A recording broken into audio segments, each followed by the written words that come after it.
Salut à tous, salut Tristan. Salut. Bon, bienvenue sur cette nouvelle émission de MyNetNews. Aujourd'hui, on va parler de petits sujets d'actualité parce que hier soir a été élu le nouveau Ballon d'Or 2008, Cristiano Ronaldo.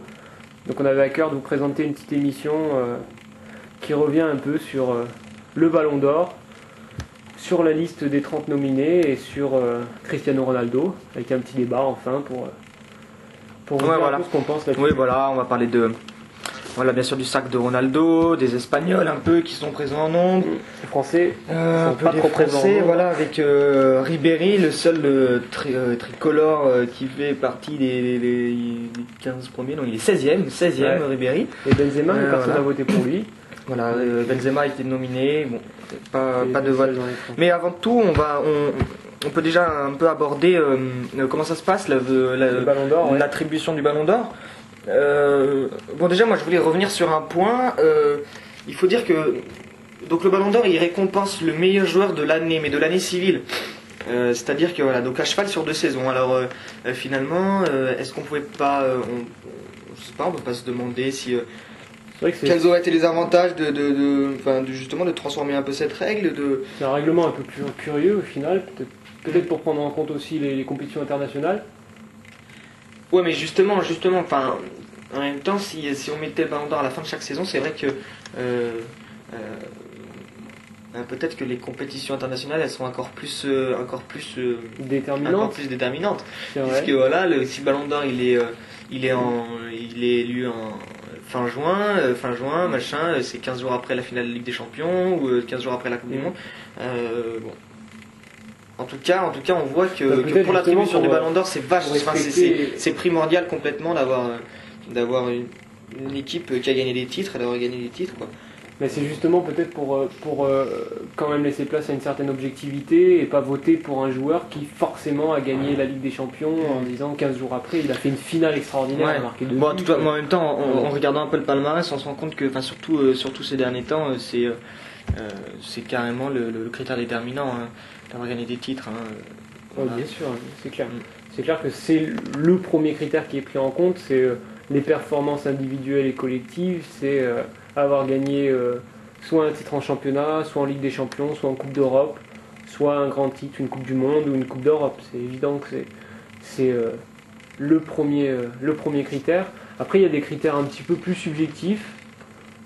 C'est le talent du joueur, son fair play. Donc, Son fair play, voilà. Je suis pas sûr que le fair play rentre vraiment en ligne de compte, mais ouais, je pense que c'est un mais peu... bon, parce que quand tu vois Ronaldo, on peut pas dire que c'est vraiment un joueur très fair play. Maintenant, bon, ouais, on lit ensemble des performances individuelles collectives pendant l'année, ouais, carrière, d'accord. Enfin bon, voilà quoi. Bon. Le jury est composé de différents journalistes, hein. C'est une équipe de spécialistes du football qui se réunit pour élire et qui élisent 5 joueurs en leur attribuant de 5 à 1 point Ouais. sur la liste de 30. Bon, les journalistes, alors je sais pas, il faut se demander parce que si les journalistes anglais, ça se trouve, hein, ça c'est.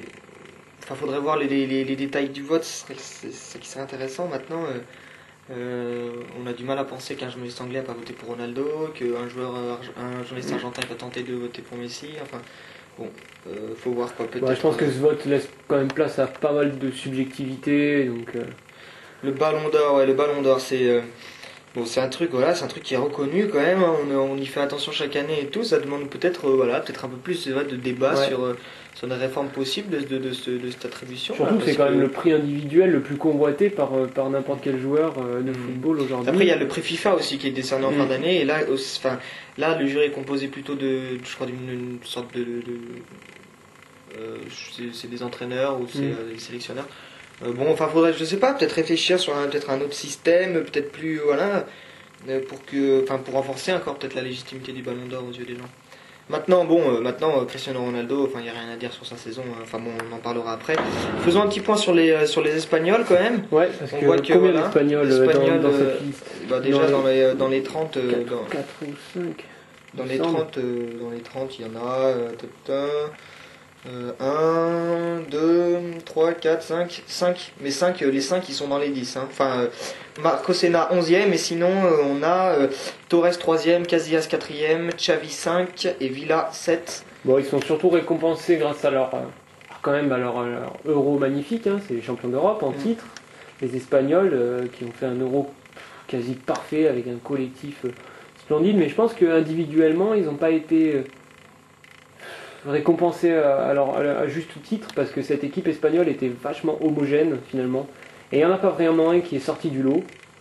On voit que Xavi a été élu meilleur joueur de la Coupe d'Europe, mais au final, bon, il n'a pas beaucoup marqué, il n'a pas beaucoup fait de passes, il a quand même été assez discret. Donc, Ouais, bon, enfin, ouais, Xavi, ouais. Il a été quand même extraordinaire. oui, bien sûr, mais tout en restant assez discret. Xavi, Donc, je pense que cette équipe était tellement homogène qu'on se retrouve avec 5 joueurs dans les 10, enfin dans les 11, parce que Senna est 11e, mais il n'y en a pas un qui est sorti vraiment du lot. Bon, Torres et Casillas, c'est vrai que... Bon, moi, quand même, j'ai un petit coup de cœur pour Casillas. Hein. Je pense qu'il aurait quand même pu être sur le podium, là, parce que c'est vraiment un des grands artisans de leur victoire, et il a été vraiment super. Hein. À Torres, en même temps, tu regardes la saison de Torres l'an dernier, c'est hallucinant. Hein.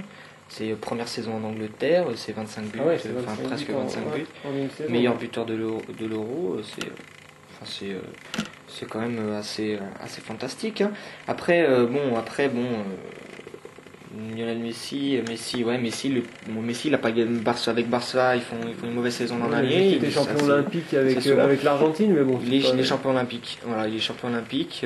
Bon, et en même temps, Messi aussi, il jouit d'une forte popularité maintenant en ce moment parce que c'est vrai que là, depuis le début de la saison, c'est le mec qui survole le football, quoi. C'est assez hallucinant. Bah, c'est Donc, actuellement le meilleur joueur du monde, sûrement. Maintenant, maintenant, bon. même la saison dernière, le FC Barcelone était un petit peu dans le mal quand même. Je pense que c'était le seul qui arrivait à sortir un peu la tête de l'eau. Donc c'est sûrement pour ça qu'il est récompensé avec cette deuxième place. Et maintenant, à Barcelone, de faire que...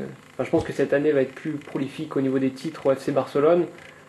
Je pense que ça permettra sûrement à Messi, s'il continue sur cette lancée, à finir l'année prochaine Ballon d'Or. Il n'en est pas loin. Bah, il faut gagner, quoi. Il faut gagner. Après, il y a un petit bémol, toujours en parlant des Espagnols, c'est que Iniesta, alors moi c'est un truc que je comprends pas, Iniesta qui n'est même pas dans la liste des 30 nominés, alors je trouve ça vraiment Ouais, d'ailleurs, très curieux. D'ailleurs, Messi l'avait dit, il avait fait remarquer ça. C'est, C'est quand même un joueur qui pèse à l'entrejeu de Barcelone, c'est quand même un joueur qui a beaucoup pesé aussi à l'entrejeu de l'équipe espagnole. Bah, là, quand on voit qu'un Zirkov est dans les 30 nominés, où est Iniesta? Je trouve ça vraiment, même s'il est très discret même dans le jeu, hein, il apporte quand même un apport non négligeable, donc je trouve ça vraiment dommage. Ce serait intéressant de se poser des questions, pourquoi il n'a pas été retenu dans les 30. Ça me... Ouais, là je parcours la liste un peu. Bon, c'est vrai qu'il y a Luca Toni, où il fait une grosse saison avec le Bayern, il y a du Van der Sar. Bon, Van der Sar, ouais, pourquoi pas. Vidic, si. C'est vrai que Zirkov, il fait un peu la posture de l'intrus là. Ouais, complètement, ouais. Enfin bon, voilà quoi. Bon, les Espagnols, bon, même s'ils gagnent pas, il y a Fernando Torres qui est sur le podium, ils sont en masse quand même, hein, ils sont 3 dans les 5 premiers, voilà quoi. Enfin, c'était pas une surprise, mais c'est complètement mérité. C'est sûr. Voilà quoi. Bon, après, du côté de nos petits Français, voilà, franchement, il manque du monde. Donc, côté français, c'est assez vide dans cette liste. Hein. Ouais, On va marquer une petite pause et puis on va parler de ça tout de suite. A tout de suite.